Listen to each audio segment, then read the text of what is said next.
కడప జిల్లాకి రాయలసీమ ప్రాంతానికి ఒక క్యాన్సర్ గడ్డ లాంటి వ్యక్తి గొడ్డలి పార్టీ అధ్యక్షుడు జమోరే అని చెప్పి అది 100% వాస్తవం.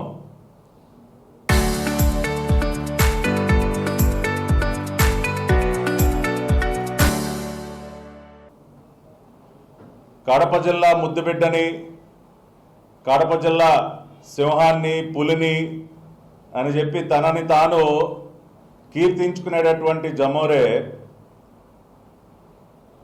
ఈ ప్రాంతానికి చేసింది శూన్యం. ఈ ప్రాంతాన్ని దోచుకోవటం తప్పితే, ఈ ప్రాంత ప్రజల్ని పీడించడం తప్పితే ఎక్కడా కూడా కడప జిల్లాకి కానీ రాయలసీమ ప్రాంతానికి కానీ పైసా లబ్ధి చేకూర్చినటువంటి దాఖలాలు ఈ గొడ్డలి పార్టీకి లేవు, గొడ్డలి పార్టీ అధ్యక్షుడికి లేవు, వాళ్ళ కుటుంబానికి కూడా లేవు.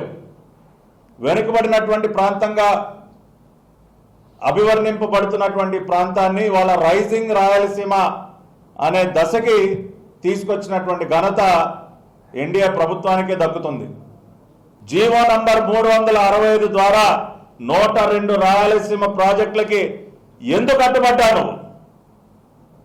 వాటిని ఎందుకో నిలిపివేయాల్సినటువంటి పరిస్థితి వచ్చింది. ఎందుకు అంటే మళ్ళీ నీకు కావాల్సినటువంటి కాంట్రాక్టర్లకు ఇచ్చుకోవాలా, ఇరిగేషన్ ప్రాజెక్టులని అడ్డం పెట్టుకుని కోట్ల రూపాయలు మింగాల, జలయజ్ఞాన్ని ధనయజ్ఞంగా మార్చాలి.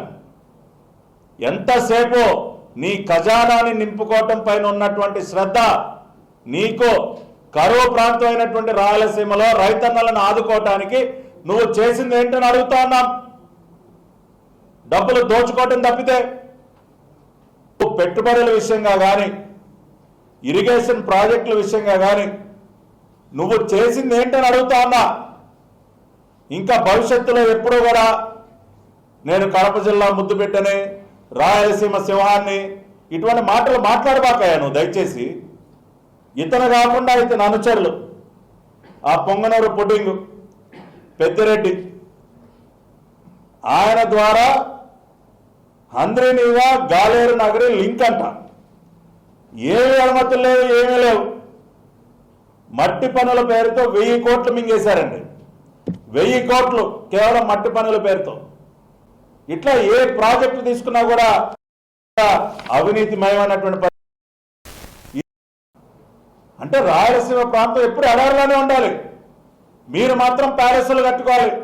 ఇడుపులపాయలో ఒక ప్యాలెస్, లేకపోతే కడపలో ఒక ప్యాలెస్, హైదరాబాద్లో ప్యాలెస్, బెంగళూరులో ఒక ప్యాలెస్.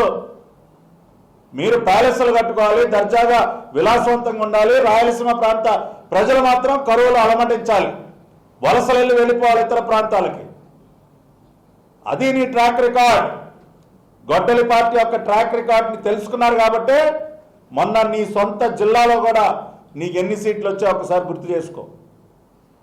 151 నుంచి 11కి పడిపోయినటువంటి నువ్వు రాయలసీమ ప్రాంతంలో నీ పర్ఫార్మెన్స్ ఏంటో చూసుకో.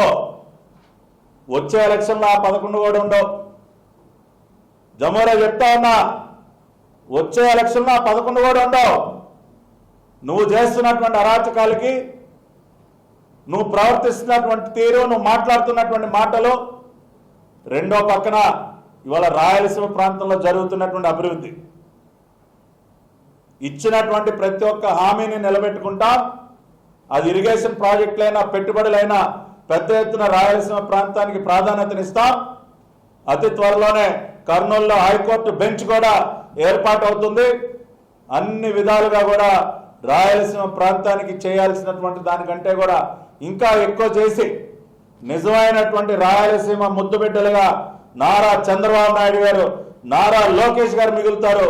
అదేవిధంగా అన్న ఎన్టీఆర్ ఆ రోజున ఆయన మొదటిసారి ముఖ్యమంత్రి అయిన దగ్గర నుంచి కూడా రాయలసీమ ప్రాంతానికి చేసినటువంటి సేవలను కూడా ఇప్పటికీ కూడా ప్రజలు గుర్తుపెట్టుకుంటున్నారంటే అది తెలుగుదేశం పార్టీకి ఉన్నటువంటి ట్రాక్ రికార్డ్ అని చెప్పి తెలియజేస్తూ, ఇంకెప్పుడు కూడా భవిష్యత్తులో నేనేదో అడగబెట్టానని మాట్లాడే సాహసం నువ్వు చేయబాకు. నువ్వు జీవితకాలం ఈ ప్రాంతానికి ఒక క్యాన్సర్ గడ్డగానే నువ్వు మిగిలిపోతావు. ఆ క్యాన్సర్ను కూడా వదిలేస్తాం. క్యాన్సర్ గడ్డ అని చెప్పటమే కాదు, ఆ క్యాన్సర్ని సమూలంగా నిర్మూలించే కార్యక్రమం, తొలగించే కార్యక్రమం కూడా మొన్న ఎన్నికల్లో దాదాపుగా చేశాం.